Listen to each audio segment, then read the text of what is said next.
Starfield's gonna be. They wanted to have a more survival, realistic thing to it, like in general. You know, like, oh, there's gonna be hazardous planets, X, Y, Z, etc. You know what I mean? They're gonna have that. Okay, fuck it, I'm freezing to death. But they're gonna have X, Y, and Z on their planets to survive, which is fairly common in games now. Bethesda games needs to add that to a staple. You know, they'll have hazardous zones like radiation and such. We can have that, yes. But for people online saying Starfield is just a copy, ooh, chess, it's like a copy of freaking No Man's Sky. That's what this whole thing is about right here. Just because something is a game that's dealt with in space doesn't necessarily mean it's a copy. You know what I mean? Like, that's the whole gimmick. Survival instincts in a space game doesn't mean copy. Open world games in space doesn't mean it's a copy. Like, I don't see how people can actually get that out the situation. Like, in general, like, come on now. Like, when I, like, the reason I'm talking about it is there's certain things that's gonna be, you know, negligible.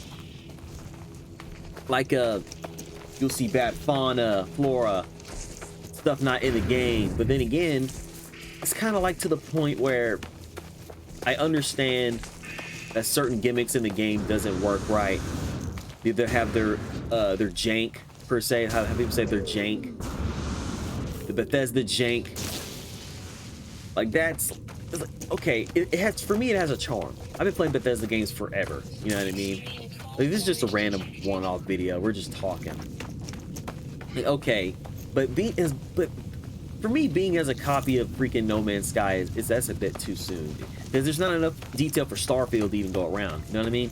It's literally not enough detail. You technically cannot tell. Just because it's a space game. Wow, that's all you got? Is that what we're really doing right now?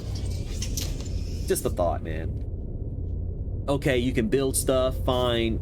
They've been building stuff since Fallout, what, 3, New Vegas? Or Fallout 4, you build your base before No Man's Sky. But then again, No Man's Sky's was in development hell, and then it released in a crappy state. Like, is that what we doing right now, people? You guys have to look deeper and to actually see what you're talking about, man. Yes, there's similarities, but on base value, there's really not a lot to actually go on. Just a thought, man. Just a thought.